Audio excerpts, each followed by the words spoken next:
Welcome back to this second supplemental video on the meaning of Atlantis.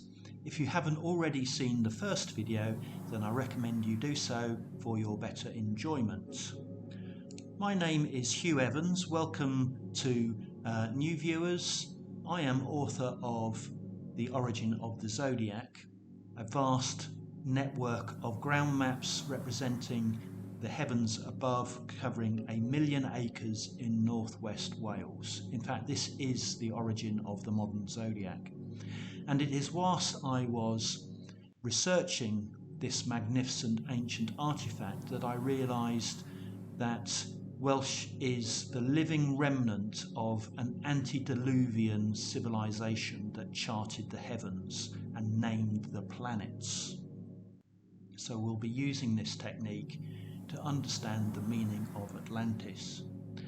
But first I'd like to say a few words about my friend and colleague Ross Broadstock, who sadly passed in October. He helped me begin my investigations, and there are some interviews on his YouTube channel that we did together. We went up to North Wales and we went around the star maps and really had a great time. And my book is available through his website cymroglyphics.co.uk should you wish to get a copy there. Ross was very passionate about preserving and making people aware of our history, and we will sadly miss him, and our thoughts go to his family. I am currently researching the next book that is a companion to The Origin of the Zodiac, and that is called The Origin of Time. And the next YouTube video that I will be posting is about the origin of Yule.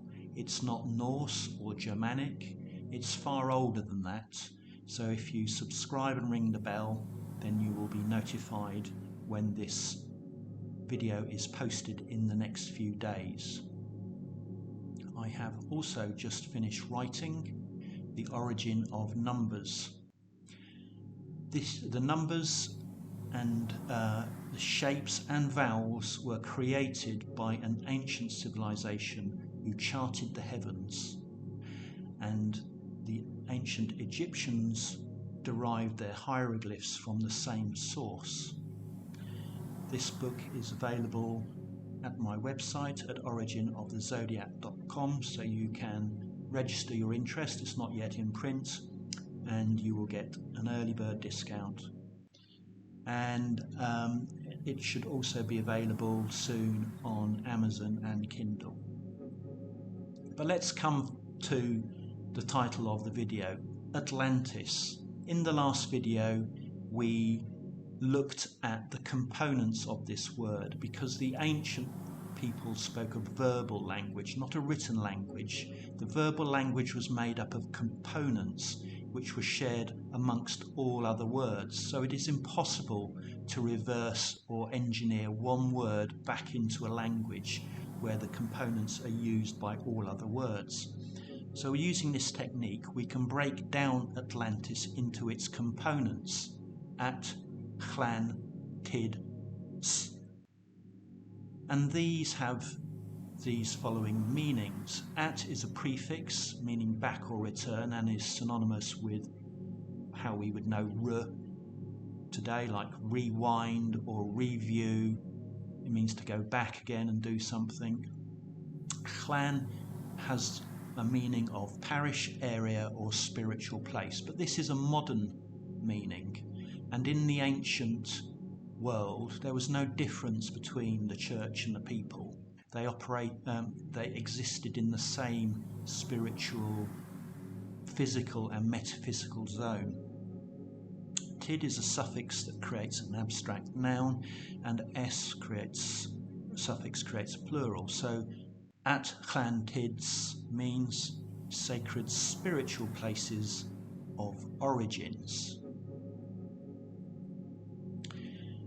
So let's look at this central important root of Atlantis, the word Llan, which has the modern meaning of parish, area, spiritual place. It is made up of two components.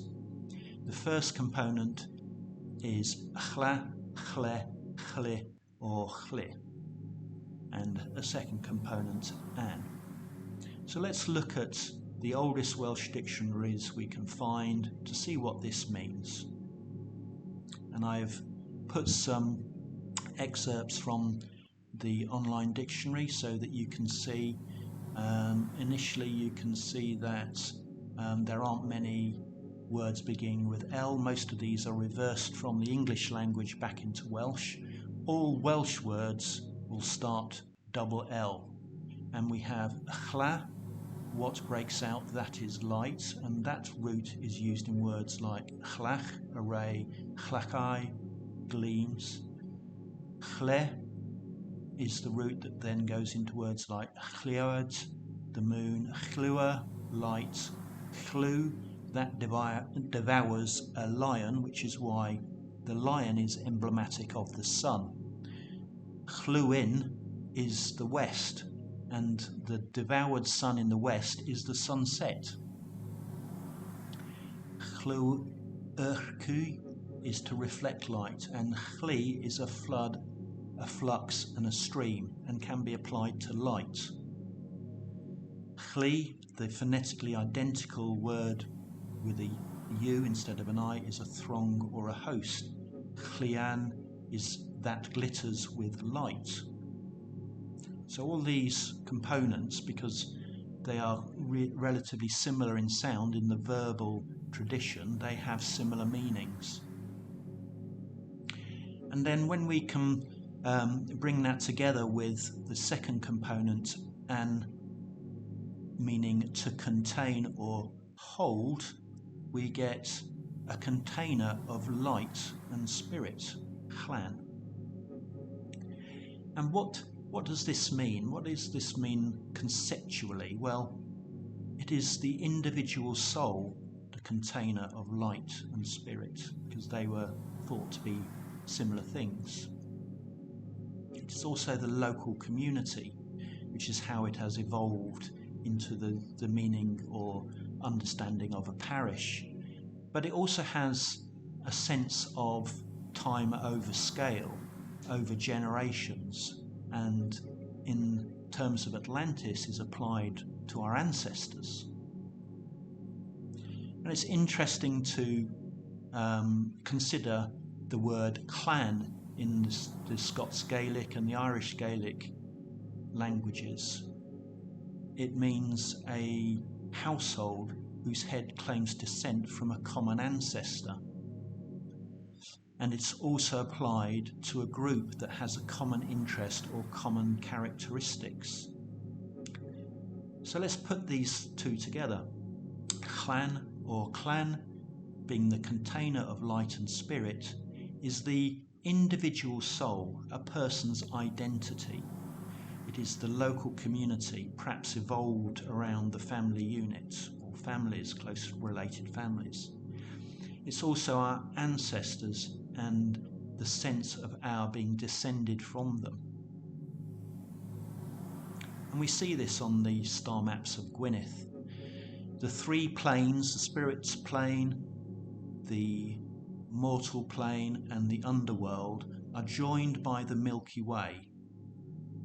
The orange line is the ecliptic with the 12 constellations of the Zodiac, and the spirit of our ancestors flows in on the Milky Way from the spirit plane across the ecliptic, the margin, the edge, into the mortal plane, this collective sense of spirit flowing into our lives to invigorate and fill us full of goodwill as individuals, to feed our souls, if you like.